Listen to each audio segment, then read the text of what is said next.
So hi everyone welcome to Vishal academy আৰু আজিৰ এই ভিডিঅ'ত আমি আলোচনা কৰিম মহাত্মা গান্ধী আৰু ভাৰতৰ স্বাধীনতা সংগ্ৰামৰ বিষয়ে সবিশেষ আমি আলোচনা কৰিম লাষ্ট ভিডিঅ'ত আমি কি কৰিছিলোঁ পাৰ্টিশ্যন অফ বেংগল এণ্ড স্বদেশী মুভমেণ্ট আমি আলোচনা কৰিছিলোঁ এক্সামৰ কাৰণে খুবেই ইম্পৰ্টেণ্ট আছিলে এইটো ষ্টুডেণ্টবিলাকে গোটেইবিলাকে ভালকৈ চালা তাৰ কাৰণে এগেইন মই চেপ্টাৰ 2 দ্বিতীয় অধ্যায় আমি এবাৰ আজিৰ এই ভিডিঅ'ত আলোচনা কৰিবলৈ ওলাইছোঁ মই এগেইন ক'বলৈ ওলাইছোঁ লাষ্ট ভিডিঅ' আমি আলোচনা কৰিছিলোঁ হিন্দীত কৰিছিলোঁ ঠিক আছে হিন্দীত কৰিছিলোঁ কিয় বুলি ক'লে মই কভাৰ কৰিছিলোঁ ইংলিছ এণ্ড এছামিছ মিডিয়াম বহুত ষ্টুডেণ্টৰ কাৰণে যিবিলাক সেৱা বৰ্ডত ক্লাছ 10ত পঢ়ি আছে ইংলিছ এণ্ড এছামিছ মিডিয়াম গোটেইবিলাক ষ্টুডেণ্টৰ কাৰণে বাট মই কি কৰিলোঁ এবাৰ এগেইন মানে এছামিছ মিডিয়ামৰ বহুত ষ্টুডেণ্টৰ কমেণ্ট আহিলে বা মোক মানে পাৰ্চনেলি মেছেজ কৰি ক'লে যে ছাৰ এছামিছৰ পৰা আপুনি বনাওক যাতে আমি ভালকৈ লিখিব পাৰোঁ মানে এক্সামত ঠিক আছে বহুত ষ্টুডেণ্টে ক'লে তাৰ কাৰণে মই কি কৰিছোঁ এবাৰ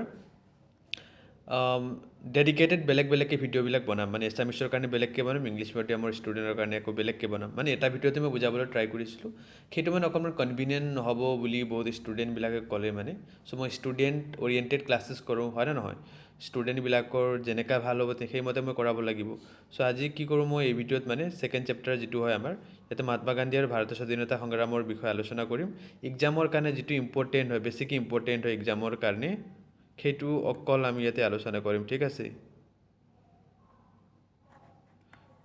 হেণ্ডৰাইটিংটো অকণমান তোমালোকে ইগন'ৰ কৰিব কিয়নো পেন টেবৰ পৰা মই ফাৰ্ষ্ট টাইম লিখি আছোঁ ঠিক আছে লাষ্ট টাইম মই আইপেডত তোমালোকক পঢ়াইছিলোঁ চ' অকণমান সহজ হৈছিলে মোৰ কাৰণে চ' এইবিলাক ইমান বেছি মেটাৰ নকৰে চ' তোমালোকে ভাল পঢ়াটো অকণমান ভালকৈ ট্ৰাই কৰা যিবিলাক মই বুজাম তোমালোকে বুজিবলৈ ট্ৰাই কৰা এই ভিডিঅ'ৰ লাষ্টতে মই Q&A এটা ৰাখিম মানে তোমালোকে কিমানখিনি চালা গোটেইবিলাক মই জানিব লাগিব হয় নে নহয় সেইমতে মই চেপ্টাৰ 3 কৰাম চ' গোটেইবিলাকে যদি ভাবিছা যে ছ'চিয়েল ছায়েন্সত ভাল এটা মাৰ্ক আনিম বুলি বা লেটাৰ মাৰ্ক আনিম বুলি 80+ আনিম বুলি মানে ছ'চিয়েল ছায়েন্সত কি হয় তোমালোকৰ মাৰ্কছবিলাক উঠাবলৈ অকণমান সহজ হয় চ' ট্ৰাই কৰা ছ'চিয়েল ছায়েন্সৰ থ্ৰু দি অকণমান মাৰ্কটো বুষ্ট কৰাবৰ কাৰণে ঠিক আছে মই যিমান পাৰোঁ মোৰ পৰা 110% দি আছোঁ বাট তোমালোকে কেনেকৈ লৈ আছা সেইটো মেটাৰ কৰে চ' আজিৰ এই ভিডিঅ'ত আমি ফাৰ্ষ্টতে মূল আলোচ্য বিষয় ইয়াতে হ'ব যেনেকৈ মহাত্মা গান্ধীৰ উত্থান পটভূমি আমি এনেকৈ বেকগ্ৰাউণ্ড অকণমান আলোচনা কৰিম মহাত্মা গান্ধী কেনেকৈ আমাৰ যিটো জাতীয় আন্দোলন আছে বা স্বাধীনতা আন্দোলন আছে ইয়াৰ লগত কেনেকৈ জড়িত হ'ল গোটেইবিলাক কথা আমি ভালকৈ আলোচনা কৰিম যাতে তোমালোকে এক্সামত লিখিব পাৰা অহিংসা আন্দোলন মহাত্মা গান্ধী ষ্টাৰ্ট কৰিছিল হয় নে নহয় অসহযোগ আন্দোলনৰ কথা আমি অকণমান আলোচনা কৰিম আইন অমান্য আন্দোলন আমি আলোচনা কৰিম ভাৰত ত্যাগ আন্দোলনৰ কথা আমি জানিম তাৰপিছত আমি সুভাষ চন্দ্ৰ বসুৰ কথা আমি অকণমান জানো যেনেকৈ ভাৰতীয় জাতীয় সেনা কোনে গঠন কৰিছিল সুভাষ চন্দ্ৰ বসুৱে গঠন কৰিছিল হয় নহয় তেওঁৰ কথা আমি আলোচনা কৰিম এইবিলাক ভিডিঅ' যিটো হয় তোমালোকক মই এগেইন কৈছোঁ ভিডিঅ' ষ্টাৰ্ট কৰাৰ টাইমতে কৈছোঁ কাৰোবাৰ যদি পানী খাবলৈ আছে অকণমান বাহিৰত যাবলৈ আছে এবাৰ তোমালোকে গৈ পেলাই জাষ্ট 5 মিনিটত আহি পেলাই ভিডিঅ'টো ভালকৈ ষ্টাৰ্ট কৰা ভিডিঅ'টো ষ্টাৰ্টিঙৰ পৰা লাষ্টৰলৈকে কনচিষ্টেণ্টলি তোমালোকে ফুল ভিডিঅ'টো চাবা তেতিয়াহে তোমালোকে ভালকৈ চেপ্টাৰটো বুজি পাবা অ'কে চ' তেতিয়া তোমালোকে এক্সামত বনাই পেলাই লিখিব পাৰিবা চ' গোটেইবিলাকে ভিডিঅ'টো একদম খুবেই লাষ্টৰলৈকে চাবা যদি এবাৰত যদি বুজি নোপোৱা দুবাৰ চোৱা 3বাৰ চোৱা তোমালোকৰ যেনেকৈ সহজ হয় চ' তোমালোকৰ হাতত টাইম আছে মুঠতে ইমান বেছি কমো টাইম নাই আৰু ছ'চিয়েল ছায়েন্স ভালকৈ তোমালোকে যদি পঢ়িব আছে বা ভালকৈ যদি বুজিব আছে দেন তোমালোকে অকণমান টাইমটো দিবই লাগিব মোক হয়নে নহয় চ' সেইটোৱে এইটো ভিডিঅ' 1 ঘণ্টামানৰ হ'ব 1 ঘণ্টাৰ ভিতৰত মই গোটেইবিলাক চেপ্টাৰ বুজাবলৈ তোমালোকক যত্ন কৰিম ট্ৰাই কৰিম ঠিক আছে চ' আমি এতিয়া তলত পেজলৈ গৈ আছোঁ এতিয়া চবতকৈ ফাৰ্ষ্টতে আমি আলোচনা কৰিম মহাত্মা গান্ধীৰ উত্থান ঠিক আছে এইটো ফাৰ্ষ্ট টপিক আমাৰ হ'ব যে মহাত্মা গান্ধী কেনেকৈ আমাৰ লগত সংযুক্ত হ'ল বা স্বাধীনতা সংগ্ৰামত কেনেকৈ যোগদান কৰিলে গোটেইবিলাক যেনেকৈ 1914 চনত প্ৰথম বিশ্বযুদ্ধ আৰম্ভ হোৱা পিছতে ভাৰতৰ স্বাধীনতা সংগ্ৰামৰ মহাত্মা গান্ধী বা মোহনদাস কৰমচন্দ গান্ধী মহাত্মা গান্ধীৰ ফুল নেম কি হ'ল মোহনদাস কৰমচন্দ গান্ধী ঠিক আছে তোমালোক কেতিয়াবা শ্বৰ্ট কুৱেশ্যন আহি যায় 1 নম্বৰৰ কুৱেশ্যনটো আহি যায় যে মহাত্মা গান্ধীৰ নাম বা প্ৰকৃত নাম কি হয় বা ফুল নেম কি হয় মোহনদাস কৰমচন্দ গান্ধী তোমালোকে এইটো অবভিয়াছলি জানা বাট এগেইন তোমালোকক মই কৈছোঁ কিয়নো তোমালোকে পাহৰি যাব পাৰা হয় ন সেইবিলাক মানে সৰু সুৰা কথা তোমালোকে জানিব লাগে আৰু মহাত্মা গান্ধী যিটো আছে নাম যে আছে আমাৰ বাপুজীৰ নাম মহাত্মা গান্ধী হয় ন মহাত্মা গান্ধী বুলি আমি জানো মহাত্মা গান্ধী যিটো মহাত্মা যিটো আগত ৱাৰ্ডটো মানে সংযুক্ত হৈছে এইটো কোনে দিছিলে এইটো তোমালোকক মই কুৱেশ্যন সুধিছোঁ অ'কে তোমালোক কমেণ্ট ছেকশ্যনত যিবিলাকে জানা মহাত্মা গান্ধীক কোনে ফাৰ্ষ্টত মহাত্মা গান্ধী বুলি কৈছিলে সেই কুৱেশ্যন তোমালোকে এনচাৰটো কমেণ্ট ছেকশ্যনত গৈ পেলাই তলত গোটেইবিলাকে কৰি দিয়া আৰু যিবিলাকে নাজানা তোমালোকে কমেণ্ট গৈ পেলাই চাই লোৱা তোমালোকে অবভিয়াছলি ডাউটটো ক্লিয়াৰ হ'ব। এইটো তোমালোকৰ ওপৰত মই এৰি দিছোঁ। এইটো একদম কমন কুৱেশ্যন হয়, তোমালোকে জানিব লাগে এইবিলাক। মানে কি হয়, প্ৰথম বিশ্বযুদ্ধ যেতিয়া ষ্টাৰ্ট হৈছিলে তেতিয়া কি কৰিছিলে, যিবিলাক ব্ৰিটিছ চৰকাৰ আছিল তাহাঁতে কি হয়, জাতীয়তাবাদী যিবিলাক নেতাসকল আছিল যেনেকৈ মহাত্মা গান্ধী হৈ গ'ল, বাকীবিলাকো বহুত কেইজন নেতা আছিল হয় ন, তাহাঁতক কি কৰিছিলে, এটা প্ৰতিশ্ৰুতি দিছিলে যে যদি আপোনালোকে আমাৰ এলাইড পাৱাৰ যিটো আছে, আমাৰ মিত্ৰ শক্তি যিটো আছে, ইয়াতে যদি আপোনালোকে অকণমান সমৰ্থন আগবঢ়ায়, ঠিক আছে, আমি কি কৰিম, যুদ্ধটো শেষ হোৱাৰ পিছতে আপোনালোকক স্বাধীনতা দি দিম বুলি তাহাঁতে এটা প্ৰতিশ্ৰুতি দিছিলে। বাট যুদ্ধটো শেষ হৈ গৈছিল 1918 চনত মুঠতে। তাৰপিছত কিন্তু একো পদক্ষেপ হাতত লোৱা নাছিল। আৰু মহাত্মা গান্ধীৰ জন্মৰ বিষয়ে অকণমান আমি আলোচনা কৰিম যে ক'ত জন্ম হৈছিল, মানে কিমান চনত হৈছিলে, ঠিক আছে। যেনেকৈ আমি আলোচনা কৰা মতে মহাত্মা গান্ধীৰ জন্ম হৈছিলে 1869 চনত 2 অক্টোবৰ তাৰিখে মহাত্মা গান্ধীৰ জন্ম হৈছিলে। যেনেকৈ 2 অক্টোবৰ তাৰিখে আমি প্ৰত্যেক দিনা আমি কি কৰোঁ, গান্ধী জয়ন্তী হিচাপে পালন কৰোঁ। ভাৰত বন্ধ থাকে হয় নে নহয়, তোমালোকে গোটেইবিলাকে জানা। এইবিলাক মানে চনবিলাক যিটো হয়, ইয়াৰ বা টাইম, এইবিলাক তোমালোকে অকণমান মনত ৰাখিব লাগিব এক্সামৰ কাৰণে, 1 নম্বৰৰ কুৱেশ্যনৰ কাৰণে। কেতিয়া জন্ম হৈছিলে, 1869 চনৰ 2 অক্টোবৰ তাৰিখে। 1869 তোমালোকে মনত ৰাখা, 1900 নহয়, ঠিক আছে। 1969 চনত বাপুজী নাছিলে আমাৰ মাজতে। চ' তেওঁৰ জন্ম হৈছিল 1869 চনৰ 2 অক্টোবৰ তাৰিখে, গুজৰাটত হৈছিলে। পোৰবন্দৰ নামৰ ঠাইত এটা স্বচ্ছল পৰিয়ালত মহাত্মা গান্ধীৰ জন্ম হৈছিলে, ঠিক আছে। আৰু 1888 চনত তেওঁ আইন অধ্যয়ন কৰিবৰ কাৰণে লণ্ডনলৈ গৈছিলে। লণ্ডনলৈ তেওঁ কি কৰিবলৈ গৈছিলে, ল' পঢ়িবৰ কাৰণে গৈছিলে। আৰু 1891 চনত বেৰিষ্টাৰ এট ল' উপাধি লৈ ভাৰতলৈ আকৌ উভতি আহিছিলে, ঠিক আছে। তেওঁ মানে এজন লয়াৰ আছিলে, ঠিক আছে, লয়াৰ আছিলে। সেইকাৰণে তেওঁ খুব জানিছিলে যে কেনেকৈ কথা পাতিব লাগিব বা ব্ৰিটিছক কেনেকৈ আমি দেশৰ পৰা বাহিৰত ওলাব পাৰিম, ঠিক আছে। অস্ত্ৰ শস্ত্ৰ লৈ ফালে একো কামত নাই বুলি তেওঁ আগতে গম পাইছিলে। সেইকাৰণে দেশৰ যিবিলাক মানুহবিলাক আছিলে চবকে মানে অহিংসাৰ পথেৰে নিজৰ স্বাধীনতাটো দাবী কৰিবলৈ তেওঁ আহ্বান জনাইছিলে। আৰু হিংসা পথ তেওঁ কেতিয়াও বিচৰা নাছিল আৰু মানুহবিলাকক হিংসাৰ থ্ৰু দি মানে যাবলৈ দিয়া নাছিল। তেওঁ 1893 চনত দক্ষিণ আফ্ৰিকাত নাটাললৈ যায়। নাটাল বুলি এটা জেগা আছে, তাতে যায়। আৰু তালৈ গৈ ভাৰতীয় লোকসকলৰ ওপৰত ইউৰোপীয়সকলে জাপি দিয়া ৰাজনৈতিক আৰু সামাজিক অবিচাৰ দেখি তেওঁ হতাশাৰিত হৈ পৰে। তাতে মানে প্ৰতিবাদ কৰিবলৈ মনত সংকল্প গ্ৰহণ কৰে আৰু ভাৰতীয় নেতৃত্বত বৰ্ণ বৈষম্য বিৰোধী সংগ্ৰাম আৰম্ভ কৰে। মানে মহাত্মা গান্ধীয়ে প্ৰথমতে ভাৰতত আন্দোলন ষ্টাৰ্ট কৰাৰ আগতে দক্ষিণ আফ্ৰিকাত গৈ ফালে যিবিলাক বৰ্ণ বৈষম্য যিটো চলি আছিল তাৰ ওপৰত মানে সংগ্ৰাম আৰম্ভ কৰিছিলে, ঠিক আছে। সত্যাগ্ৰহ শব্দটো গান্ধীজীয়ে দক্ষিণ আফ্ৰিকাত প্ৰথমবাৰৰ বাবে ব্যৱহাৰ কৰিছিল। সত্যাগ্ৰহ যিটো শব্দ আছে, ঠিক আছে, সত্যাগ্ৰহ যিটো শব্দ আছে এইটো গান্ধীজীয়ে প্ৰথমবাৰৰ বাবে দক্ষিণ আফ্ৰিকাত ইউজ কৰিছিলে। আৰু সন্ধিযুক্ত শব্দটো সত্য আৰু আগ্ৰহ দুটা শব্দ মিলি পেলাই সত্যাগ্ৰহ শব্দটো বনিছিলে। দুটা শব্দ লগ হৈ সৃষ্টি হয় যাৰ অৰ্থ হ'ল সত্যৰ প্ৰতি আগ্ৰহ। আৰু সত্যাগ্ৰহ শব্দৰ মূল অৰ্থটো আছিল সত্যৰ প্ৰতি আগ্ৰহ হোৱাকে সত্যাগ্ৰহ বুলি কোৱা হয়।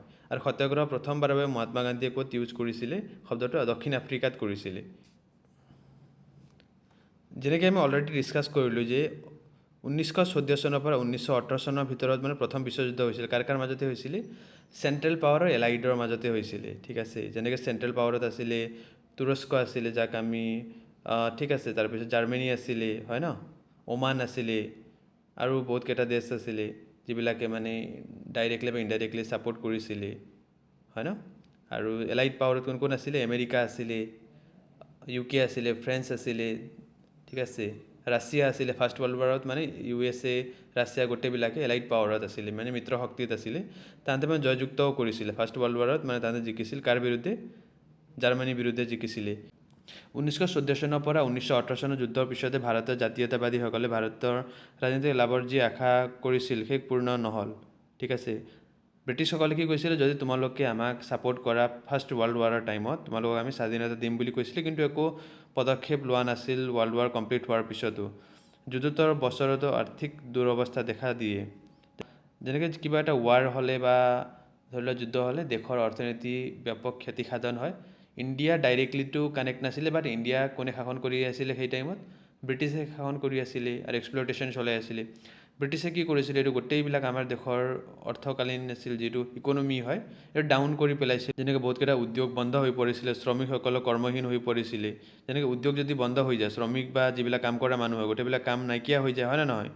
তাৰ কাৰণে দেশত একদম জৰুলা কৰি পেলাইছিল, মানে দেশৰ একো মানে অৰ্থনীতি একদম ডাউন কৰি পেলাইছিলে। এইদৰে নগৰীয়া শিক্ষিত ভাৰতীয়সকলো কৰ্মসংস্থাপন অভাৱ পৰিলে আৰু 1919 চনৰ ঘটনা প্ৰবাহে ব্ৰিটিছসকলৰ প্ৰতি গান্ধীজীৰো মনোভংগ ঘটিছিল আৰু তেওঁ ব্ৰিটিছসকলৰ সহযোগিতা পৰিৱৰ্তে অসহযোগী হৈ পৰিছিল। ঠিক আছে, মানে আগতে কি আছিল, মহাত্মা গান্ধী ব্ৰিটিছসকলৰ সহযোগী আছিলে, ব্ৰিটিছসকলৰ কথাবিলাক শুনিছিলে বা ব্ৰিটিছসকলে মহাত্মা গান্ধীক ৰেচপেক্ট কৰিছিলে, হয় নে নহয়? পিছলৈকেও কৰিছিলে মহাত্মা গান্ধীক, কিন্তু মহাত্মা গান্ধী আগতে ব্ৰিটিছসকলৰ কথা শুনিছিল বা ব্ৰিটিছসকলক আশ্বাসন দিছিলে এটা ব্ৰিটিছসকলে যে ৱৰ্ল্ড ৱাৰটো কমপ্লিট হোৱাৰ পিছত তোমালোকক আমি স্বাধীনতা দিম বুলি কৈছিলে। বাট একো পদক্ষেপ নলোৱাত মহাত্মা গান্ধী অসহযোগী হৈ পৰিছিল তাহাঁতৰ। ঠিক আছে, এতিয়া আমি সবিশেষ আলোচনা কৰিম আকৌ ৰাওলাট আইনৰ কথা অকণমান আলোচনা কৰিম। ঠিক আছে, ৰাওলাট আইন কি হয় বা কেতিয়া হৈছিলে? ৰাওলাট আইন 1919 চনত হৈছিলে। ঠিক আছে, ফাৰ্ষ্ট ৱৰ্ল্ড ৱাৰ যিটো হৈছিলে, প্ৰথম বিশ্বযুদ্ধ যিটো হৈছিলে, সেই টাইমত কি কৰিলে ব্ৰিটিছসকলে যিবিলাক ইণ্ডিয়ান আছিলে, ঠিক আছে, বা যিবিলাক আমাৰ যিবিলাক নেতাসকল আছিল তাহাঁতক, বুদ্ধিজীৱীসকলক এটা আশ্বাসন দিছিলে যে ৱৰ্ল্ড ৱাৰটো কমপ্লিট হোৱাৰ পিছত আমি তোমালোকক স্বাধীনতা দি দিম। বাট কি কৰিলে, তাহাঁতে একো পদক্ষেপ হাতত লোৱা নাছিল। এগেইন এক্সপ্লইটেশ্যন চলাবলৈ বেছিকৈ ষ্টাৰ্ট কৰিলে, কৰ বৃদ্ধি কৰিলে, গোটেইবিলাকৰ চাকৰি নাইকিয়া হৈ গ'ল।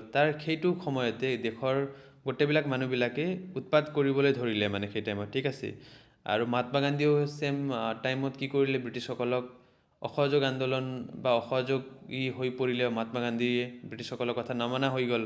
সেই টাইমত ৰাওলাট আইন তাহাঁতে সেইবিলাক দমন কৰিবৰ কাৰণে প্ৰণয়ন কৰিছিল, বা ৰাওলাট আইনৰ থ্ৰুদি ৰাওলাট আইন প্ৰণয়ন কৰিছিল তাহাঁতে। আৰু ইয়াৰ মূল কামটো কি আছিল, এই ৰাওলাট আইনে যিবিলাকে আন্দোলন কৰি আছে বা যিবিলাকে ব্ৰিটিছ বিৰুদ্ধে কথা পাতি আছে তাহাঁতক মানে কোনো বিচাৰ নোহোৱাকৈ মানে জেলত ভৰাই দিয়া। ঠিক আছে, যিবিলাক নেতাসকল আছিল তাহাঁতক লাখ লাখ নেতাবিলাকক জেলৰ ভিতৰত ভৰাই দিছিলে এই ৰাওলাট আইনৰ থ্ৰুদি। ঠিক আছে, উক্ত আইনত যিকোনো এজন মানুহকে নিবিচাৰে কাৰাগাৰত নিক্ষেপ কৰিবলৈ চৰকাৰে অধিকাৰ প্ৰদান কৰিছিল, আৰু এই আইনখনে ভাৰতীয়সকলৰ মাজত ব্যাপক প্ৰতিক্ৰিয়াৰ সৃষ্টি হৈছিলে। এতিয়া আমি আলোচনা কৰিম সত্যাগ্ৰহ বা অহিংসা আন্দোলন। যেনেকৈ আমি মহাত্মা গান্ধীৰ কথা আলোচনা কৰিলোঁ, কেতিয়া জন্ম হৈছিলে, ঠিক আছে, আৰু কেনেকৈ মহাত্মা গান্ধীয়ে আমাৰ ভাৰতীয় স্বাধীনতা সংগ্ৰামত সংযুক্ত হৈছিল বা জইন কৰিছিলে। আৰু তাৰপিছত আমি আলোচনা কৰিলোঁ যে ফাৰ্ষ্ট ৱৰ্ল্ড ৱাৰৰ টাইমত ব্ৰিটিছসকলে আমাক আশ্বাসন দিছিলে বা প্ৰতিশ্ৰুতি এটা দিছিলে যে ৱৰ্ল্ড ৱাৰটো কমপ্লিট হোৱাৰ পিছত তোমালোকক আমি স্বাধীনতা দি দিম বুলি। বাট এগেইন দিয়া নাছিল তাহাঁতে, আৰু তাৰ বিৰুদ্ধে মহাত্মা গান্ধীয়ে কি কৰিছিলে, ইণ্ডিয়াত সত্যাগ্ৰহ আন্দোলন বা অহিংসা আন্দোলন ষ্টাৰ্ট কৰিছিলে। কেতিয়া কৰিছিলে? 1919 চনত। ৰাওলাট আইন কেতিয়া প্ৰণয়ন কৰা হৈছিলে? 1918 চনত কৰা হৈছিলে। আৰু 1919 চনত মহাত্মা গান্ধীয়ে সত্যাগ্ৰহ বা অহিংসা আন্দোলন আৰম্ভ কৰিছিল। ৰাওলাট আইনৰ প্ৰতিবাদত গান্ধীজীয়ে 1919 চনত সত্যাগ্ৰহ বা অহিংসা আন্দোলন আৰম্ভ কৰিছিল। গান্ধীজীৰ মতে সত্যাগ্ৰহ হ'ল এটা আধ্যাত্মিক আন্দোলন। মানে সত্যাগ্ৰহ আন্দোলন কি আছিল? এটা আধ্যাত্মিক আন্দোলন আছিল। সত্য আৰু আগ্ৰহ দুটা সংযুক্ত শব্দ মিলি ফালে সত্যাগ্ৰহ শব্দটো বনিছিল, আৰু যাৰ অৰ্থ আছিল আধ্যাত্মিক। ঠিক আছে, আধ্যাত্মিক আন্দোলন আছিলে।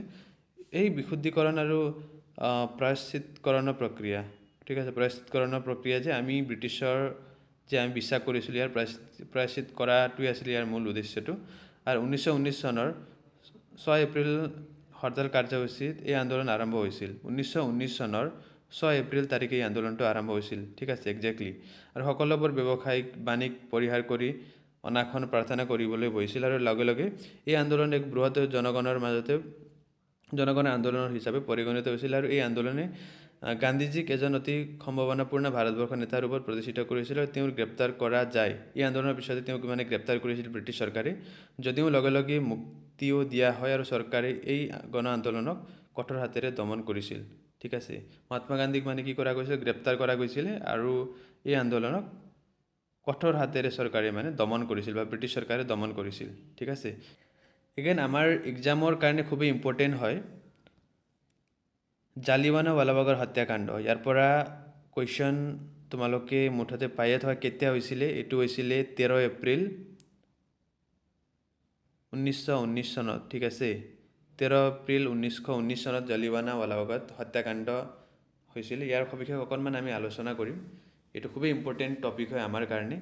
13 এপ্ৰিল 1919 চনত জলিৱানাৱালাবাগত এটা হত্যাকাণ্ড হৈছিল আৰু জলিৱানাৱালাবাগ ক'ত আছে এইটো পাঞ্জাৱত আছে ঠিক আছে এটা লিখা আছিল অলৰেডি 6 এপ্ৰিলৰ হৰতাল এসপ্তাহমানৰ ভিতৰতে পাঞ্জাৱত বেছিভাগ অঞ্চলতে আন্দোলনকাৰীয়ে তীব্ৰ ৰূপ ধাৰণ কৰিছিল আৰু 10 এপ্ৰিলত ডক্টৰ সত্যপাল আৰু ডক্টৰ কিটছলিউ নামৰ ৰাজ্যখনৰ দুজন জনপ্ৰিয় নেতাক গ্ৰেপ্তাৰ কৰি অমৃতসৰৰ পৰা নিৰ্বাসিত কৰা হয় আৰু 13 এপ্ৰিলত অমৃতসৰৰ জলিৱানাৱালাবাগত এখন জনসভা অনুষ্ঠিত হৈছিল তদানীন্তন নিৰাপত্তা দায়িত্ববাহী বিষয়া জেনেৰেল ডায়াৰে উক্ত সভাখন অনুষ্ঠিত হোৱাৰ কোনো বাধা প্ৰদান কৰা নাছিল আৰু সভাখন অনুষ্ঠিত হোৱা পথাৰখনৰ সকলো ফালে ওখ দেৱাল আছিল আৰু প্ৰৱেশ কৰিবলৈ একমাত্ৰ পথ সৰু এটা পথ আছিল আৰু সভাখন অনুষ্ঠিত হৈ থাকোঁতেই হঠাতে জেনেৰেল ডায়াৰৰ নিৰ্দেশত নিৰ্ভৰভাৱে গুলীচালনা আৰম্ভ কৰিছিল আৰু সেই নিৰ্ভৰ গুলীচালনাত শ শ মানুহৰ মৃত্যু হৈছিল ঠিক আছে হাজাৰ হাজাৰ মানুহ মানে মৃত্যু হৈছিল এই জালিৱানাৱালাবাগৰ হত্যাকাণ্ডত কোনে এইটো নিৰ্দেশ দিছিলে এইটো ব্ৰিটিছ চৰকাৰে কৰিছিল ঠিক আছে নিৰাপত্তা কোনো মানে আগতে কোনো তেনেকুৱা জাননী দিয়া নাছিল যে ইয়াতে তোমালোকে সমাগম কৰিব নোৱাৰা বা মিটিং কৰিব নোৱাৰা বুলি বাট একজেক্টলি এইটো প্ৰি প্লেনিং আছিল ব্ৰিটিছ গভৰ্ণমেণ্টৰ আৰু 13 এপ্ৰিল 1919 চনত সেই টাইমত জেনেৰেল কোন আছিলে জেনেৰেল ডায়াৰৰ ঠিক আছে জেনেৰেল ডায়াৰৰ নিৰ্দেশত এই আন্দোলনত গুলীচালনা কৰিছিল ব্ৰিটিছ সৈনিকসকলে আৰু লাখ লাখ মানুহৰ বা হাজাৰ হাজাৰ মানুহৰ মৃত্যু পৰিছিল আৰু কেতিয়া হৈছিল তোমালোকক একজেক্টলি যদি এক্সামৰ কাৰণে মই যদি কওঁ এইটো হৈছিলে 13 এপ্ৰিল ঠিক আছে 13 এপ্ৰিল 1919 হৈছিলে 1919 চনত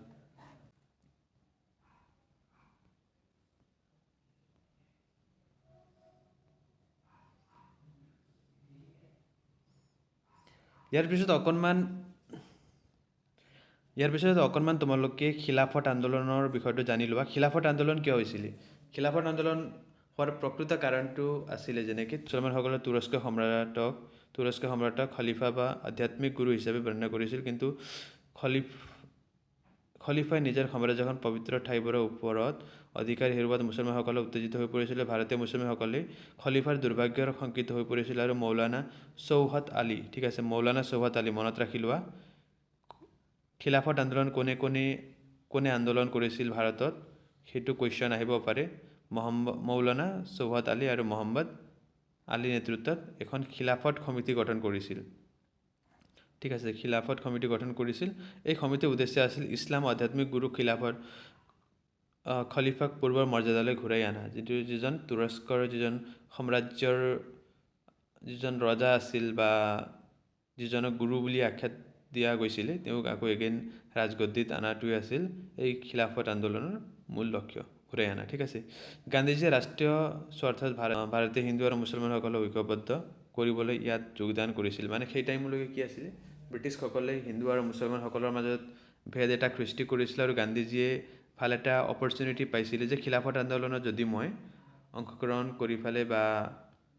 অংশগ্ৰহণ কৰোঁ দেন এগেইন মই হিন্দু আৰু মুছলমানৰ মাজত একতা আনিব পাৰোঁ বুলি মহাত্মা গান্ধীয়ে খিলাফত আন্দোলনত যোগদান কৰিছিলে ঠিক আছে আৰু গোটেইবিলাক যিবিলাক আন্দোলনকাৰীবিলাক আছিলে খিলাফত আন্দোলনৰ গোটেইবিলাকক অহিংসা বা অসহযোগ আন্দোলনৰ জৰিয়তে নিজৰ দাবীটো উত্থাপন কৰিবলৈ তেওঁ আহ্বান জনাইছিল মানে কোনো হিংসাত্মক ঘটনাত যাতে লিপ্ত হৈ নাযায় সেইটো কথা তেওঁ গুৰুত্ব দিছিলে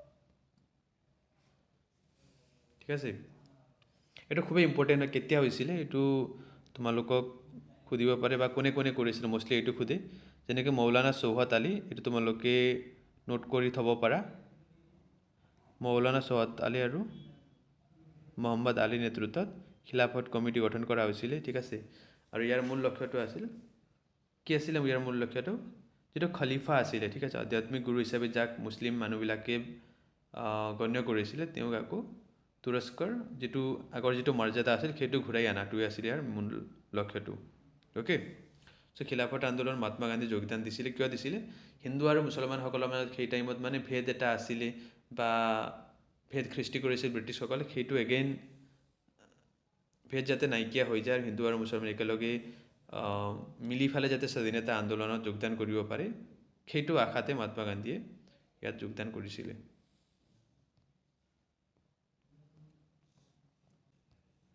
এতিয়া অসহযোগ আন্দোলনৰ কথা অকণমান আমি আলোচনা কৰিম। অসহযোগ আন্দোলন কেতিয়া আৰম্ভ হৈছিলে বা কি কাৰণত কৰা গৈছিলে। অসহযোগ আন্দোলন মহাত্মা গান্ধীৰ আণ্ডাৰতে এইটো ষ্টাৰ্ট হৈছিলে, ঠিক আছে। 1920 চনৰ পৰা 22 চনৰ ভিতৰত এইখিনি সময়ছোৱাত অসহযোগ আন্দোলন চলিছিল। ভাৰতৰ স্বাধীনতা সংগ্ৰামত ইতিহাসত অসহযোগ আন্দোলনৰ গুৰুত্বপূৰ্ণ অধ্যায়। ভাৰতীয় স্বাধীনতা সংগ্ৰামৰ যিটো ইতিহাস আছে, স্বাধীনতাৰ কাৰণে যিটো আন্দোলনবিলাক কৰা গৈছিল, ইয়াৰ যিটো হিষ্ট্ৰী আছে, ইয়াতে মানে অসহযোগ আন্দোলন এটা গুৰুত্বপূৰ্ণ অধ্যায় হয় আমাৰ। ভাৰতীয় জাতীয় কংগ্ৰেছৰ নেতৃত্বত এই আন্দোলন 1920 চনৰ পৰা 1922 চনলৈ চলিছিল। গান্ধীজীৰ সবল নেতৃত্বত এই আন্দোলনে অহিংসা পথেৰে ব্ৰিটিছ শাসনৰ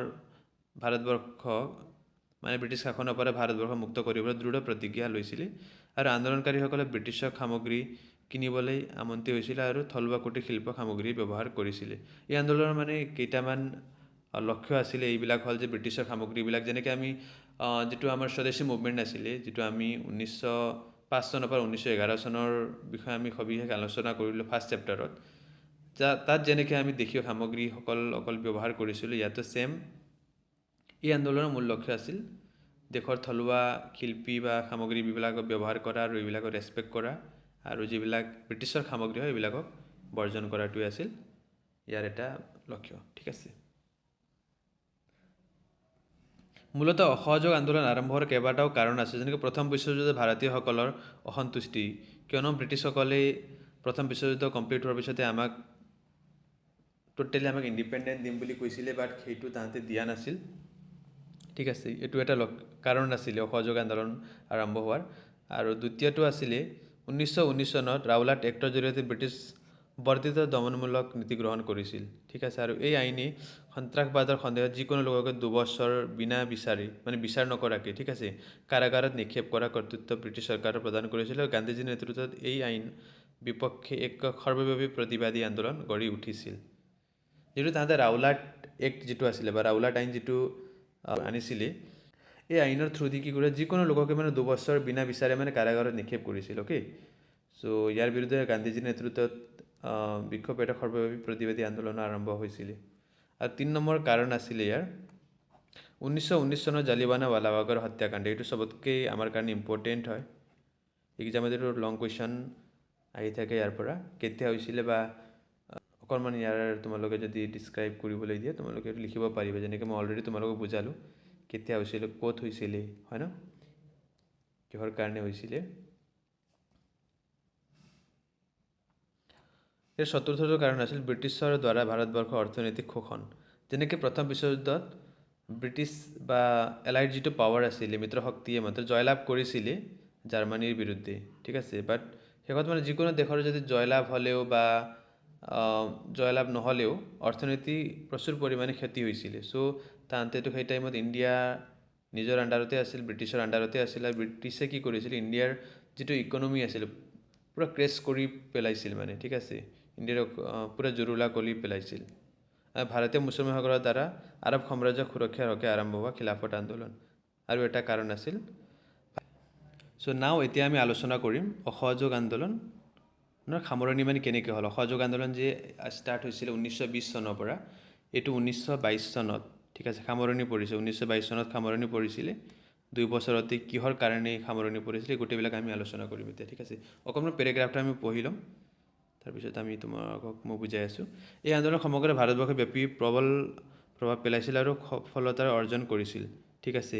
বাট এগেইন কি হৈছিলে, 1922 চনৰ 5 ফেব্ৰুৱাৰী তাৰিখে উত্তৰ প্ৰদেশৰ গোৰখপুৰ জিলাৰ চৌৰি চৌৰাত স্থানীয় পুলিচ আৰু প্ৰতিবাদীসকলৰ মাজত হিংসাত্মক সংঘৰ্ষ সংঘটিত হৈছিল। এই সংঘৰ্ষত 3জন প্ৰতিবাদী পুলিচৰ গুলীত নিহত হোৱাৰ উন্মত জনতাই পুলিচ থানাত অগ্নিসংযোগ কৰি 22জন পুলিচক হত্যা কৰিছিল, ঠিক আছে। এই ঘটনা মহাত্মা গান্ধী মৰ্মাহত হোৱাৰ লগতে আন্দোলনৰ অহিংসা নীতি যে পৰিহাৰ কৰিছিল, সেয়ে তেওঁ আন্দোলন বন্ধ কৰি 3 সপ্তাহৰ অনাশন বহিছিল। মহাত্মা গান্ধীয়ে 3 সপ্তাহলৈকে অনাশন বহিছিল অসহযোগ আন্দোলন বন্ধ কৰিবৰ কাৰণে। কিয় বুলি ক'লে 1922 চনৰ 5 ফেব্ৰুৱাৰী তাৰিখে উত্তৰ প্ৰদেশৰ গোৰখপুৰ জিলাৰ চৌৰি চৌৰা নামৰ এটা জাগাত স্থানীয় যিটো পুলিচ থানা থাকে, তাতে পুলিচৰ গুলীত 3জন আন্দোলনকাৰী, ঠিক আছে, সেই জাগাৰে 3জন আন্দোলনকাৰী নিহত হৈছিল। তাৰ বিৰুদ্ধে যিবিলাক আন্দোলনকাৰী আছিল, যিবিলাকে মহাত্মা গান্ধীৰ পথত মানে আন্দোলন কৰি আছিল, অহিংসা নীতি অৱলম্বন কৰি পেলাই তাহাঁতে কি কৰিলে, খঙতে মানে গোটেই পুলিচ থানাকে মানে অগ্নিসংযোগ কৰি দিলে আৰু তাতে 22জন পুলিচে হত্যা হৈ গৈছিল। তাৰ কাৰণে মহাত্মা গান্ধী হতাশ হৈ পৰিছিল আৰু মহাত্মা গান্ধী যে কেতিয়াও বিচৰা নাছিল হিংসাত্মক ঘটনাত লিপ্ত হোৱা, তাৰ কাৰণে তেওঁ বন্ধ কৰিবলৈ আন্দোলনটো সৰ্বভাৰতীয় স্তৰত বন্ধ কৰাবলৈ তেওঁ আহ্বান জনাইছিল। মহাত্মা গান্ধীয়ে অনাসনত বহিছিল 3 সপ্তাহৰ কাৰণে। তাৰপিছত 1922 চনৰ 12 ফেব্ৰুৱাৰী তাৰিখে অসহযোগ আন্দোলন অন্ত পৰিছিল। ঠিক আছে, 1922 চনৰ 12 ফেব্ৰুৱাৰী তাৰিখে ইয়াত মুঠতে লাষ্টত মানে অন্ত পৰিছিল অসহযোগ আন্দোলন। ঠিক আছে, 1922 চনৰ 12 ফেব্ৰুৱাৰী তাৰিখে। আইন অমান্য আন্দোলন কেতিয়া আৰম্ভ হৈছিলে? আইন অমান্য আন্দোলন আৰম্ভ হৈছিলে 1930 চনৰ পৰা 34 চনৰ এই সময়সীমা কনচিডাৰ কৰা হয়। আইন অমান্য আন্দোলনৰ অন্যতম প্ৰধান কাৰণ আছে ব্ৰিটিছ চৰকাৰৰ দ্বাৰা চাইমন কমিশ্যন গঠন। অকণমান আমি চাইমন কমিশ্যনৰ কথা অকণমান আলোচনা কৰিম। ঠিক আছে, চাইমন কমিশ্যন কিনো হয়?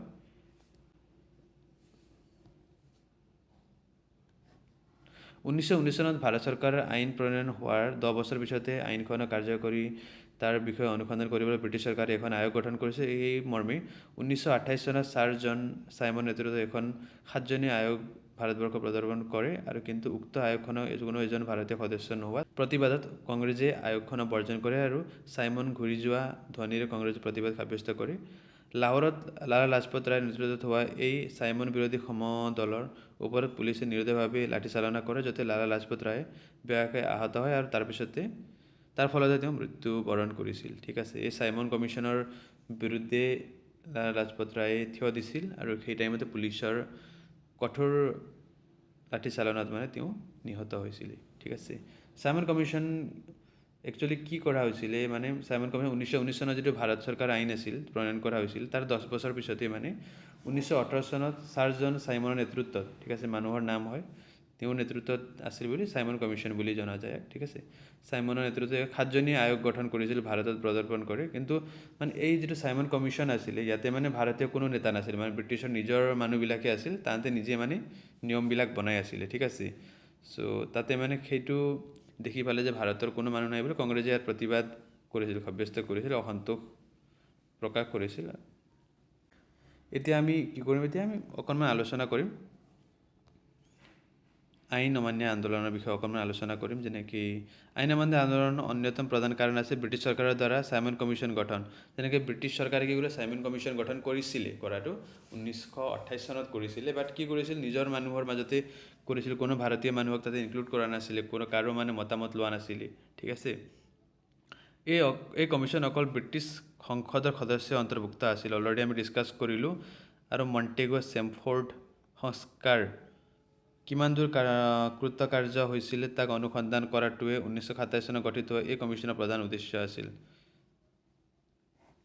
ৰাজনৈতিক দল আৰু সামাজিক সংগঠনবোৰে ভাৰতীয় প্ৰতিনিধি নথকা বাবে ইয়াক গ্ৰহণ কৰা নাছিল আৰু শ্বেতকায়সকলৰ কমিশ্যন বুলি অভিহিত কৰিছিল। মানে ইয়াতে ব্ৰিটিছসকলৰ কলা আছিলে বুলি শ্বেতকায় সকলৰ কমিশ্যন বুলিহে, মানে ব্ৰিটিছৰ কমিশ্যন বুলিহে মানে ইয়াক অভিহিত কৰিছিল। ঠিক আছে, এই কমিশ্যনৰ প্ৰতিবাদ স্বৰূপে 1928 চনৰ 3 ফেব্ৰুৱাৰী তাৰিখে বংগদেশে এক হৰতাল আৰম্ভ হৈছিলে আৰু 1928 চনৰ কলিকতাত বহা কংগ্ৰেছ অধিৱেশনত ব্ৰিটিছ চৰকাৰক এই সকিয়নি দিয়া হৈছিল যে যদি ভাৰতক ডমিনিয়ন ব্যৱস্থা প্ৰদান কৰা নহয় তেন্তে আইন অমান্য আন্দোলন গঢ়ি তোলা হ'ব, আইন অমান্য আন্দোলন তেতিয়া গঢ়ি তোলা হ'ব বুলি কোৱা হৈছিল। ভাইচৰয় লৰ্ড আৰউইনলৈ কেইবাটাও দাবী সম্বলিত এখন চৰম পত্ৰ প্ৰেৰণ কৰা হয়। এই দাবীসমূহ আছিল মাদক দ্ৰব্য প্ৰচলন বন্ধ কৰা, যিবিলাক মানে ৰাগীয় সামগ্ৰীবিলাক বা প্ৰডাক্টবিলাক আছে সেইবিলাকৰ বন্ধ কৰিবৰ কাৰণে কৈছিলে, আৰু টকা আৰু, ঠিক আছে, ইয়াতে দিয়া আছে, যেনেকৈ মই অকণমান তোমালোকক হাইলাইট কৰি দি আছোঁ এইটো। ঠিক আছে, মাদক দ্ৰব্য প্ৰচলন বন্ধ কৰা, টকা আৰু ষ্টাৰ্লিঙৰ অনুপাত সলনি, আৰু মাটিৰ খজানা পৰিমাণ কম কৰা, যিটো মাটিৰ খজানা বহুত বৃদ্ধি কৰিছিল, যেনেকৈ ৱৰ্ল্ড ৱাৰ 1ত বহুত আৰ্থিক ক্ষতি হৈছিল ব্ৰিটেইনৰ, হয় ন, এইটো ভৰপূৰ কৰিবলৈ কি কৰিছিল তাহাঁতে, ইণ্ডিয়াৰ যিবিলাক মানুহ আছিল ইয়াতে টেক্স মানে বৃদ্ধি কৰিছিলে তাহাঁতে। অ'কে, এইবিলাক কমাই লোৱা, লোন কৰ বন্ধ কৰা, যিবিলাক লোন নাছিলে আৰু কৰ মানে যিটো সুত লৈছিলে সেইটো বন্ধ কৰা আছিল। আৰু বহুতো কেইবাটাও কাৰণ আছে, তোমালোকে চাব পাৰা ইয়াতে। বা তোমালোকক মই গোটেইবিলাক PDF যিটো ক্লাছ আছে ক্লাছৰ PDF তোমালোকক মই দি আছোঁ অ'কে তোমালোকে গুগলৰ পৰা অবভিয়াছলি ডাউনলোড কৰিব পাৰা বাট এগেইন মই তোমালোকক দিয়ে আছোঁ হোৱাটছএপ চেনেলত তোমালোকে জইন কৰিব পাৰা ভিডিঅ'ৰ ডিছক্ৰিপশ্যনতো লিংক আছে আৰু কমেণ্ট ছেকশ্যনতো গৈ পেলাই তোমালোকে লিংকৰ থ্ৰু দি তোমালোকে হোৱাটছএপ গ্ৰুপত জইন হৈ যোৱা তাতে আমি ষ্টাডি মেটেৰিয়েলবিলাক দি থাকোঁ বা প্ৰভাইড কৰি থাকোঁ তাৰ পৰা তোমালোকে জইন কৰিব পাৰা আৰু অবভিয়াছলি তোমালোকে গোটেইখিনি ষ্টাডি মেটেৰিয়েলবিলাক এক্সেছ কৰিব পাৰিবা অ'কে গান্ধী আৰৱিন্দ চুক্তি অকণমান ইম্পৰ্টেণ্ট হয় আমাৰ কাৰণে চোৱা মই অকণমান তোমালোকক বুজাই দি আছোঁ গান্ধী আৰৱিন্দ চুক্তি 1931 চনৰ 5 মাৰ্চ তাৰিখে ভাৰতৰ ভাইচৰয় লৰ্ড আৰৱিন আৰু মহাত্মা গান্ধীৰ মাজত এখন বুজাবুজি চুক্তি সম্পন্ন হয় এই চুক্তি অনুসৰি চৰকাৰী হিংসাত্মক ঘটনাৰ বাবে দোষী সাব্যস্ত নোহোৱা লোকক ঠিক আছে বন্দীক মুকলি কৰি দিয়াৰ সিদ্ধান্ত লোৱাৰ লগতে যিটো হৈছিলে মানে ৰাওলাট আইন যিটো আনিছিলে ব্ৰিটিছসকলে তাতে কি কৰিছিলে যিবিলাক নেতাবিলাক আছিলে আমাৰ দেশৰ যিবিলাক ভিজনাৰী লিডাৰবিলাক আছিলে যিবিলাকে দেশৰ স্বাধীনতাৰ কাৰণে অকণমান মাত মাতিছিলে তাহাঁতক মানে কোনো বিচাৰ নকৰাকৈ জেলত ভৰাই দিয়া গৈছিলে এই গান্ধী আৰৱিন্দ চুক্তিত সেইটোৱে একজেক্টলি কোৱা গৈছে ফাৰ্ষ্টে আমাৰ চুক্তিটো আছিল যে যিবিলাক বন্দী আছিল তাহাঁতক মুকলি কৰি দিয়া ঠিক আছে আৰু লগতে অসংগৃহীন জৰিমনা মাফ কৰা আৰু তৃতীয় পক্ষৰ ওচৰত বিক্ৰী নকৰা সত্যাগ্ৰহৰ পৰা অধিগ্ৰহণ কৰা মাটিবোৰ ঘূৰাই দিয়া সিদ্ধান্ত গ্ৰহণ কৰা তাৰ উপৰি চৰকাৰে সাগৰৰ পৰা গাঁওবাসী প্ৰয়োজনীয় নিমখখিনি তৈয়াৰ কৰাৰ অনুমতি প্ৰদান কৰাৰ লগতে আৰু শান্তিপূৰ্ণ আৰু অহিংসা ধৰ্মঘট কৰাৰ অনুমতি দিয়া কংগ্ৰেছেও চৰ্তানুসাৰে আইন অমান্য আন্দোলনৰ কাৰ্যসূচী প্ৰত্যাহাৰ কৰি ঠিক আছে কংগ্ৰেছে যিটো আইন অমান্য আন্দোলন আৰম্ভ কৰিছিল এইটো এই চৰ্তবিলাকৰ কাৰণে প্ৰত্যাহাৰ কৰিব লাগিছিল বা বন্ধ কৰিব লাগিছিল আৰু কংগ্ৰেছে পৰৱৰ্তী ঘূৰণীয়া মেজমেলত অংশগ্ৰহণ কৰাৰ ইংগিত প্ৰদান কৰে ঠিক আছে আৰু যিটো নেক্সট ঘূৰণীয়া মেজমেল হ'ব বা ৰাউণ্ড টেবল কনফাৰেঞ্চ হ'ব তাতে মানে কংগ্ৰেছৰ অংশগ্ৰহণ কৰাৰ ইংগিত প্ৰদান কৰিছিল এই গান্ধী আৰৱিন্দ চুক্তি কেতিয়া হৈছিলে এইটো হৈছিলে 1931 চনত হৈছিলে ঠিক আছে গান্ধী আৰু আৰৱিনৰ মাজতে হৈছিল লৰ্ড আৰৱিন আৰু ভাইচৰয় যিটো আছিল মানে সেই টাইমৰ মানে ভাৰতৰ যিজন সুপ্ৰিম বা লিডাৰ আছিলে ভাইচৰয় লৰ্ড আৰৱিন আৰু গান্ধীজীৰ মাজতে এই চুক্তিটো হৈছিলে কেতিয়া হৈছিলে 1931 চনত হৈছিলে আৰু এই আন্দোলন আৰু এই চুক্তিত মানে মেইন কামবিলাক কি আছিলে বা চৰ্তবিলাক কি আছিলে যেনেকৈ যিবিলাক ইণ্ডিয়ান নেতাবিলাক জেলৰ ভিতৰত আছিল সেইবিলাকক ওলাই দিয়া কৰবিলাক আছিল বা জৰিমনাবিলাক দিছিল ঠিক আছে জৰিমনা লগাইছিল কাৰোবাক সেইবিলাক মাফ কৰা আৰু ইণ্ডিয়ান বা জাতীয় কংগ্ৰেছৰ এটা আন্দোলন ষ্টাৰ্ট কৰিছিলে আইন অমান্য আন্দোলন ষ্টাৰ্ট কৰিছিলে এইটো মানে প্ৰত্যাহাৰ কৰা আছিল আৰু দুফালৰ পৰাই যিটো আণ্ডাৰষ্টেণ্ডিং আছিল তাৰ মাজতে গান্ধী আৰৱিন্দ চুক্তি 1931 চনত ছাকচেছফুল হৈছিলে দ্বিতীয় ঘূৰণীয়া মেজমেল অকণমান তোমালোকে এইটো কুৱেশ্যন অবভিয়াছলি প্ৰত্যেক বছৰে আহে দ্বিতীয় ঘূৰণীয়া মেজমেল কেতিয়া হৈছিলে এইটো হৈছিলে কেতিয়া হৈছিলে 1931 চনত হৈছিলে আৰু যিটো 1931 চনত যিটো দ্বিতীয় ঘূৰণীয়া মেজমেল লণ্ডনত অনুষ্ঠিত হয় মহাত্মা গান্ধী কংগ্ৰেছৰ পৰা একমাত্ৰ প্ৰতিনিধি হিচাপে যোগদান কৰিছিল ঠিক আছে কংগ্ৰেছৰ ফালৰ পৰা অকল মহাত্মা গান্ধী ইয়াতে যোগদান কৰিছিল আৰু মহাত্মা গান্ধীৰ কথা তোমালোকে অবভিয়াছলি গম পাইছা ইয়াত তোমালোকে ফটোখনতো দেখিবলৈ পোৱা ইয়াতে তোমালোকে মই হাইলাইট কৰি দেখাই দি আছোঁ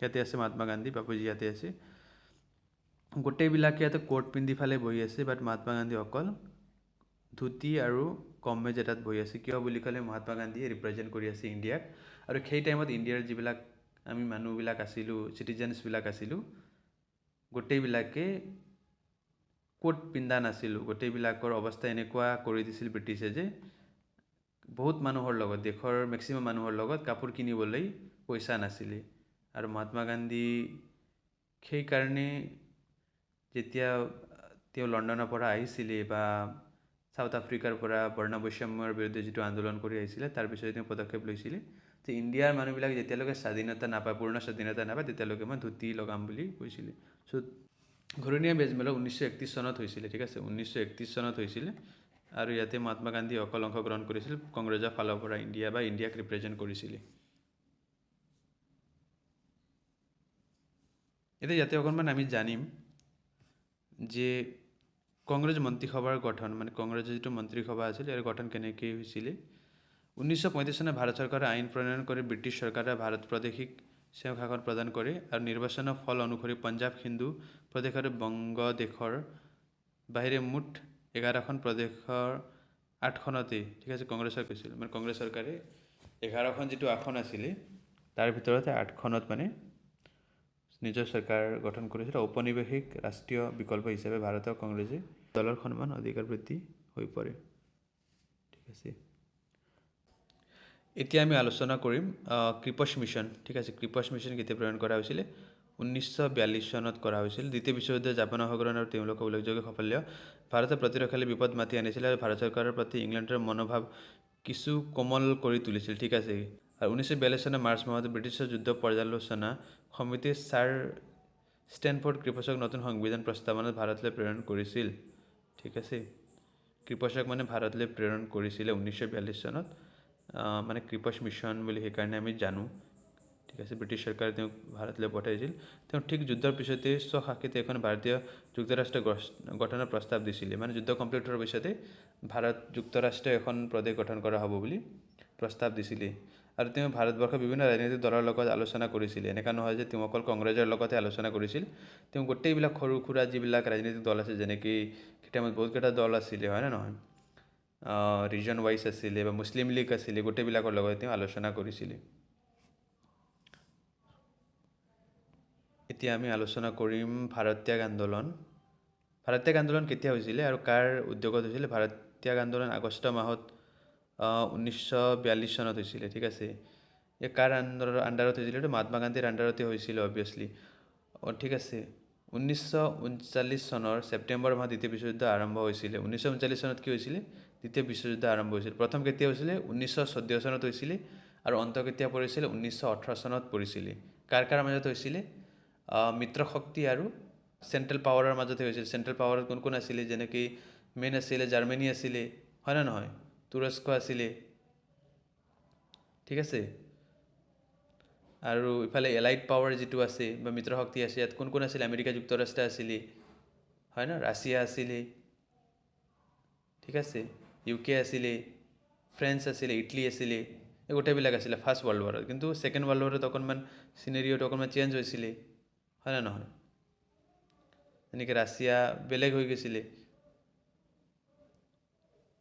ৰাছিয়া জাৰ্মানী জাপান একজুট হৈছিলে আৰু আমেৰিকা UK ফ্ৰান্স একজুট হৈছিলে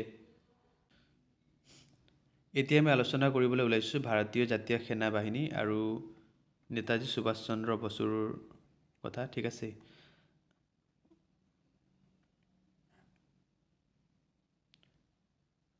1942 চনত যিটো বিদ্ৰোহ আছিলে ভাৰতীয় আন্দোলন ইয়াক কঠোৰ হাতেৰে দমন কৰাৰ পিছতে 1945 চনত যুদ্ধৰ সামৰণি পৰাৰ সময়ছোৱালৈকে দেশৰ ভিতৰত কোনো ৰাজনৈতিক কাৰ্যকলাপ প্ৰায় নথকা টাইপ মানে এটা হৈ গৈছিলে আৰু সেই টাইমত মানে যিজন ব্যক্তি মানে ভাৰতীয় জাতীয় কংগ্ৰেছৰ দুবাৰ সভাপতিত্ব হৈছিলে সুভাষ চন্দ্ৰ বসু ঠিক আছে ব্ৰিটিছ বিৰোধিতাৰ বাবে 1941 চনত কলিকতাৰ নিজৰ ঘৰতে গৃহবন্দী কৰা হৈছিলে কিন্তু তেওঁ পুলিচৰ চোৰাংচোৱা বহু ভাঙি তেওঁ আফগানিস্তান ৰাছিয়া জাৰ্মানী আৰু অৱশেষত ব্ৰহ্মদেশ মলয়ন উপস্থিত হয় আৰু 1943 চনত তেওঁ বিদেশবাসী জাতীয়তাবাদী নেতা ৰাস বিহাৰী বসুক সহযোগত ভাৰতীয় সেনা বাহিনী এনেকৈ ইণ্ডিয়ান যিটো নেশ্যনেল আৰ্মি হয় এইটো গঠন কৰিছিলে বা নাইবা আজাদ হিন্দ ফৌজৰ গঠন কোনে কৰিছিলে আজাদ হিন্দ ফৌজৰ গঠন কৰিছিলে সুভাষ চন্দ্ৰ বসু আৰু ৰাস বিহাৰী বসুৰ সহযোগত সুভাষ চন্দ্ৰ বসুৱে আজাদ হিন্দ ফৌজৰ গঠন কৰিছিলে ঠিক আছে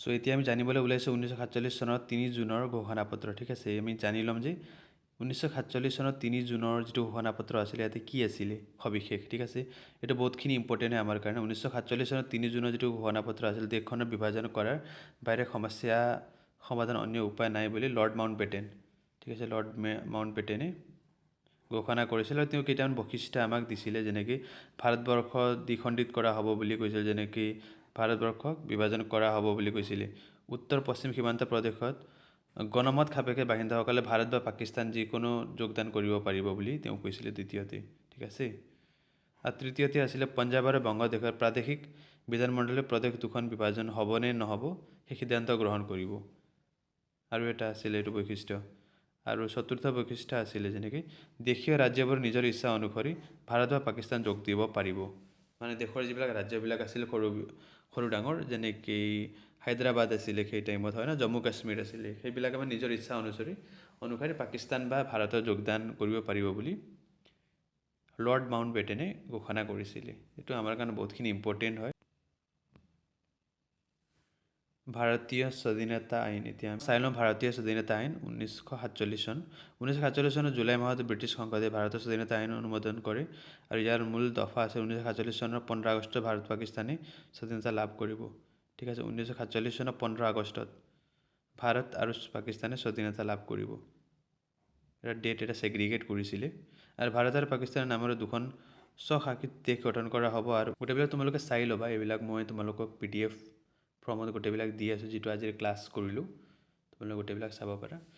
চ' আজিৰ ক্লাছ মুঠতে সমাপ্ত বুলি ক'ব পাৰি।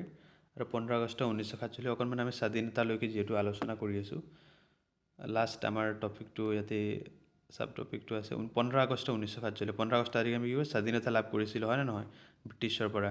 চ' 1947 চনৰ 15 আগষ্টত ভাৰতৰ পৰা ব্ৰিটিছৰ ৰাজত্বৰ অৱসান হয়। যেনেকৈ এইটো আমাৰ কাৰণে ডেট বহুত বেছি ইম্পৰ্টেণ্ট হয়, যিটোৰ কাৰণে আজি আমি স্বাধীন হৈছোঁ মানে। ঠিক আছে, এইটো ডেটৰ পিছতে আমি ফুল্লি ইণ্ডিপেণ্ডেণ্ট হৈছিলোঁ ব্ৰিটিছৰ পৰা। 1947 চনৰ 15 আগষ্ট তাৰিখত মানে ব্ৰিটিছ চৰকাৰে ভাৰত এৰি সদায়ৰ কাৰণে গুচি গৈছিলে। ঠিক আছে, ৰাজত্বৰ অৱসান হৈছিলে আৰু তদানীন্তন দেশৰ কিন্তু ভাৰত আৰু পাকিস্তান নামেৰে দুয়োখন বিভক্ত হয়। কিন্তু আগতে মানে কি আছিল, এটা ভাৰত আৰু পাকিস্তান, বাংলাদেশ যিটো আজিৰ আছে, গোটেইবিলাক এটাই আছিলে হয় নে নহয়। মহম্মদ আলী জিন্না পাকিস্তান প্ৰথম গভৰ্ণৰ জেনেৰেল হয়। মহম্মদ আলী জিন্না আছিলে পাকিস্তানৰ প্ৰথম গভৰ্ণৰ জেনেৰেল। ঠিক আছে, ভাৰতবৰ্ষৰ গভৰ্ণৰ জেনেৰেল হয় লৰ্ড মাউণ্ট বেটেন। আৰু ভাৰতবৰ্ষৰ কোন হৈছিল, লৰ্ড মাউণ্ট বেটেন হৈছিলে প্ৰথম গভৰ্ণৰ জেনেৰেল। যিটো দ্বিখণ্ডিত হৈছিলে বা স্বাধীনতা যিটো পাইছিলে ভাৰত আৰু পাকিস্তানে, তাৰপিছত মহম্মদ আলী জিন্না হৈছিলে পাকিস্তানৰ ফাৰ্ষ্ট, ঠিক আছে, গভৰ্ণৰ জেনেৰেল। আৰু ভাৰতৰ হৈছিলে লৰ্ড মাউণ্ট বেটেন, যিজন ব্ৰিটিছ আছিলে। জৱাহৰলাল নেহৰু ভাৰতৰ প্ৰধানমন্ত্ৰী হিচাপে শপত গ্ৰহণ কৰিছিল আৰু জৱাহৰলাল নেহৰু আছিল প্ৰথম ভাৰতৰ প্ৰধানমন্ত্ৰী। ঠিক আছে, তেওঁ ফাৰ্ষ্ট শপত গ্ৰহণ কৰিছে 1947 চনৰ 17 আগষ্টত। ৰেডক্লিফ ৰেখাৰ ভাৰত আৰু পাকিস্তানৰ সীমা বুলি গ্ৰহণ কৰা হৈছে, মানে এটা বৰ্ডাৰ লাইন এটা বনোৱা গৈছিলে। ঠিক আছে, গ্ৰহণ কৰা গৈছিল কি নামেৰে, ৰেডক্লিফ ৰেখা। কিমান তাৰিখে, 17 আগষ্ট তাৰিখে। চ' আজিৰ এই ভিডিঅ'ত আমি গোটেইবিলাক টপিকছবিলাক সবিশেষ আলোচনা কৰিলোঁ। তোমালোকক মই ক'বলৈ ওলাইছোঁ, গোটেইবিলাক তোমালোকে আকৌ এবাৰ চাব পাৰিবা। মানে এবাৰ যদি তোমালোকে ভালকৈ বুজি পোৱা নাই, দেন আকৌ এবাৰ তোমালোকে চাই লোৱা। এই গোটেইবিলাক এক্সামৰ কাৰণে বহুতখিনি ইম্পৰ্টেণ্ট হয়। আৰু লগতে যে আজি আমি টপিকবিলাক আলোচনা কৰিলে গোটেইবিলাকৰ ওপৰত বেছ কৰি মই কুৱেশ্যন এনচাৰ্ছ ষ্টাৰ্ট কৰিম, যিটো আমাৰ হোৱাটছএপ গ্ৰুপত ষ্টাৰ্ট হ'ব। তোমালোকে ভিডিঅ'ৰ কমেণ্ট ছেকশ্যনত লিংক এটা আছে, লিংকত গৈ পেলাই হোৱাটছএপ গ্ৰুপত জইন কৰি লোৱা, যাতে তোমালোকৰ কাৰণে বহুতখিনি সহজ হ'ব আই গেছ। চ' লগ পাম নেক্সট ক্লাছত আমি। ঠিক আছে, এইটো ক্লাছ কেনেকুৱা লাগিলে জাষ্ট তোমালোকে কমেণ্ট কৰি মোক জনাই দিয়া। আৰু নেক্সট মই ভাবিছোঁ যে কুৱেশ্যন এনচাৰৰ কাৰণে স্পেচিয়েল মাৰাথন এটা ক্লাছেছ কৰাই ল'ম, যিটো 1 ঘণ্টা বা 2 ঘণ্টাৰ হ'ব, য'ত চেপ্টাৰ 1ৰ কাৰণে এটা ডেডিকেটেড ভিডিঅ' হ'ব আৰু চেপ্টাৰ 2ৰ কাৰণে আৰু এটা বেলেগ এটা হ'ব। ঠিক আছে, চেপ্টাৰ 1 আমাৰ অলৰেডি কভাৰ হৈ গ'ল। চেপ্টাৰ 1 বহুত কম টাইমত আমি কভাৰ কৰিছিলোঁ, বাট চেপ্টাৰ 2ৰ কাৰণে মানে অকণমান আমি টাইম দিব লগা হ'ল, কিয়নো চেপ্টাৰটো অকণমান বেছিকৈ ডাঙৰ হয়। এইটো টপিকছবিলাক বেছিকৈ আছে ইয়াতে, এইবিলাক আমি জানাটো বহুতখিনি ইম্পৰ্টেণ্ট হয় এক্সামৰ পৰা, কিয়নো মই প্ৰিভিয়াছ ইয়াৰৰ কুৱেশ্যনবিলাক চালোঁ আৰু যিখিনি আমাৰ কাৰণে এক্সামৰ কাৰণে বেছিকৈ ইম্পৰ্টেণ্ট হয় সেইবিলাকে আমি অকণমান আলোচনা কৰিলোঁ ইয়াতে। চ' নিশ্চয়কৈ কমেণ্ট ছেকশ্যনত গোটেইবিলাকে জনাই দিবা। চ' লগ পাম নেক্সট ভিডিঅ'ত।